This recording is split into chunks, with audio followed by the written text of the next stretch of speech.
Thank you for taking time out with PSOA. Sean Johnston here from Omaha, Nebraska, bringing you training tape number 3 for the 2025-2026 basketball season. We have finally reached the first week of varsity basketball games, and we are going to focus on the two main topics of continuous motion and NFHS uniform rules, with the ultimate goal of taking strides to being consistent from the western panhandle to the eastern part of the state. We're going to start with 4 continuous motion plays.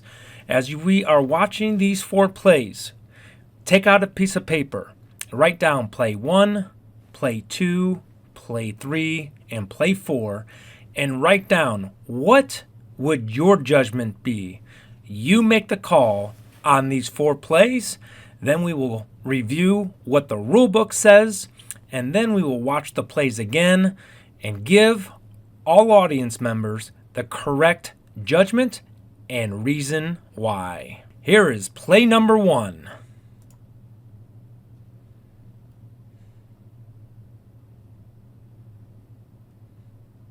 Play number 1, one more time. You make the call. Does this continuous motion count the basket or foul prior to the shot? Play number 2.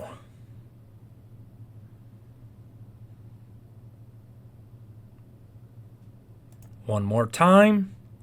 Continuous motion or foul prior to the shot.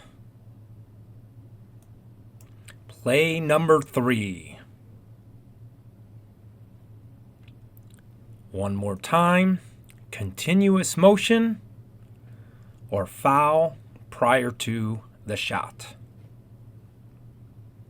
And play number 4. Another frequent situation involving continuous motion occurs when the defensive team deliberately takes a common foul to stop a fast break, halt play, or manage continuous motion offensive players often or not continuous an motion. unconventional or long-distance attempt in hopes of drawing free throws. These plays require strong crew awareness, communication, and a clear understanding of Rule 4, Section 8, which includes the phrase, believed to be attempting a shot. In this clip, Now that we've seen the plays, let's show the rule book. Continuous motion, Rule 4:11. The interval in which begins when the habitual throwing movement starts, a try, or with the touching on a tap, and it ends when the ball is clearly in flight.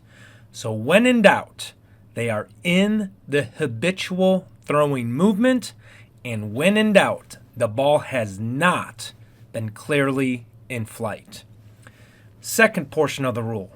If an opponent is fouled after the player has started a try or tap for field goal, the player is permitted to complete the customary arm movement, and if pivoting or stepping when fouled, may complete the usual foot or body movement. When in doubt, they get to continue the act of shooting. And the third portion, these privileges are granted only when the usual throwing motion has started before the foul occurs. So there's a lot of definition terminology that we're going to be able to apply to these videos once again. Now let's go back to the videos and apply these rules. So play number 1.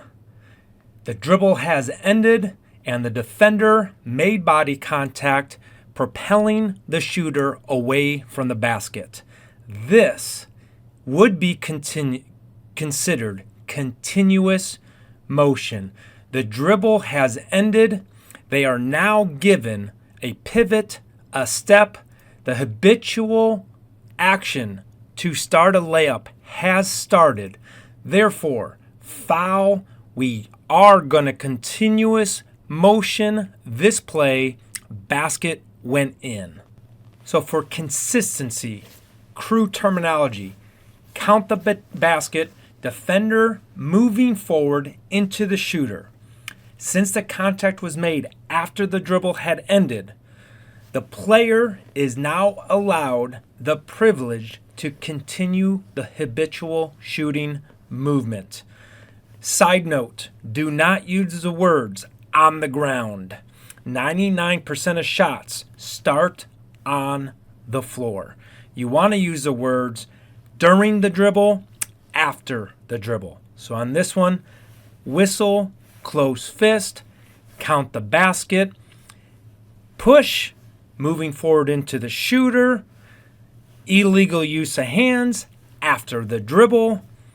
Use rulebook terminology to describe the habitual shooting movement and the reason why we are going to count this as continuous motion. Play number 1, act of shooting, dribble ended, count the basket. Play number 2, dribble has ended, and then we have multiple steps. Remember, the player is allowed a pivot, a step after the foul to complete what the player was trying to do. Yes, the player was trying to get to the basket. However, the foul occurred right there. As we continue, 1, 2, 3 steps after the foul. So we would have a travel between when the foul occurred and then the release or habitual act to shoot.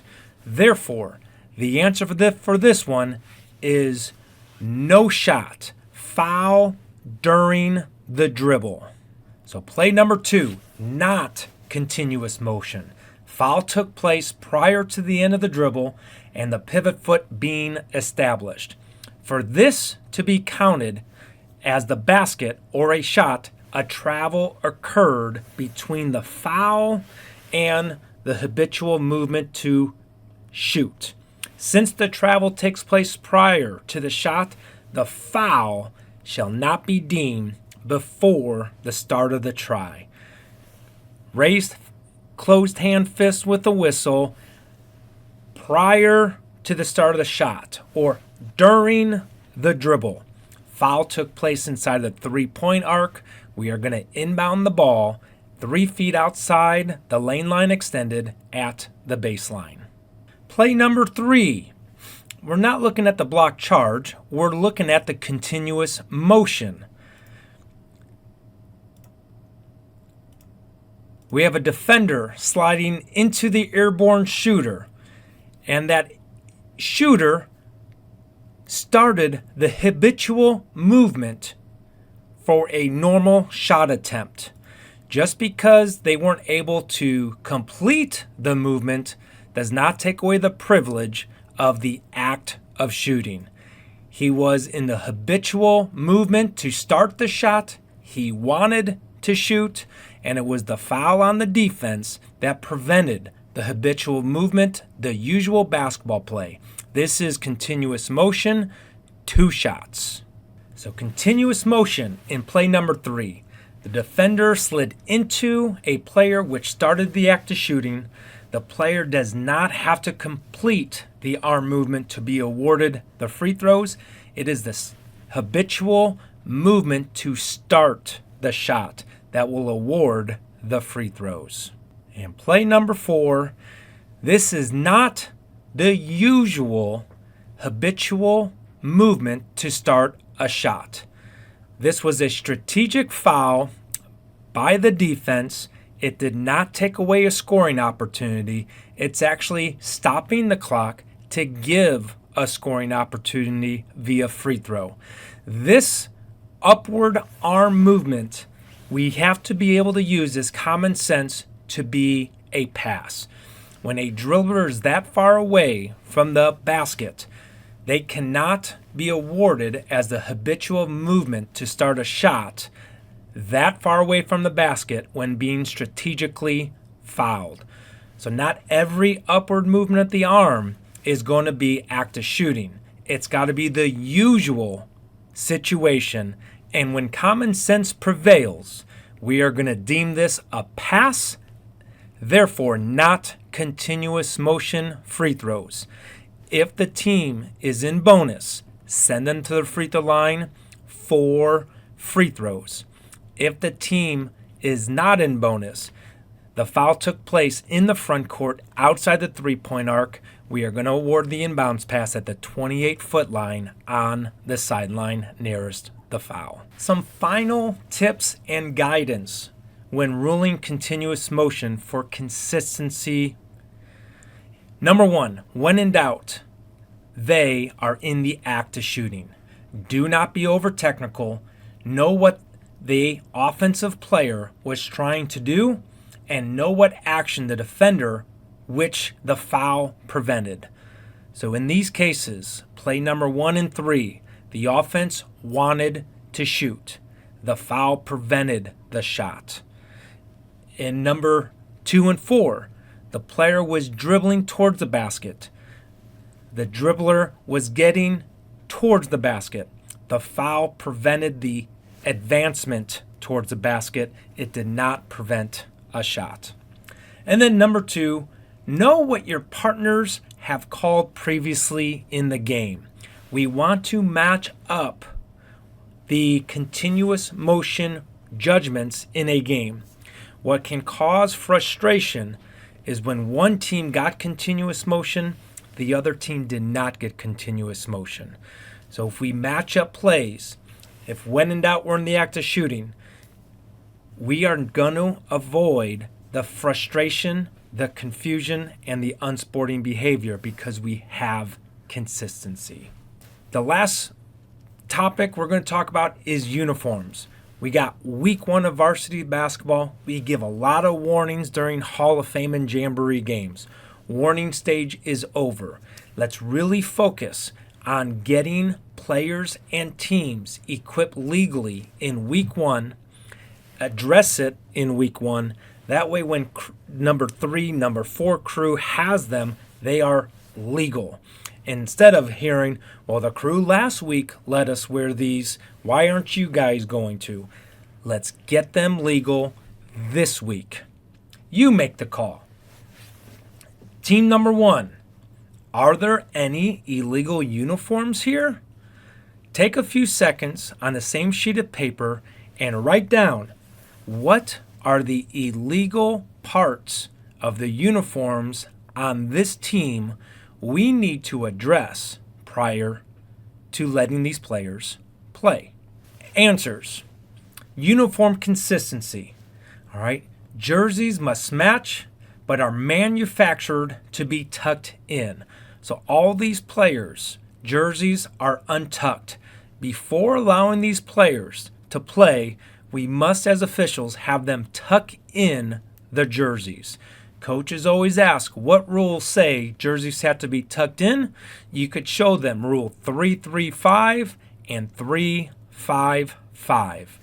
They must be worn the way the manufacturers have made them, and substitutes shall not be allowed onto the court until the jerseys are tucked in.